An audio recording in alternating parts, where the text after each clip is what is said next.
Hi everyone. I made a simple joystick system. This took me 2 days to complete. I met a lot of errors while making this. That's because I never made a joystick before. And I think it turned out great.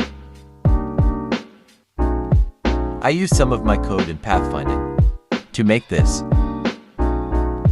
And I'm gonna use this joystick to a game I'm working on. I really think this is cool. What do you think?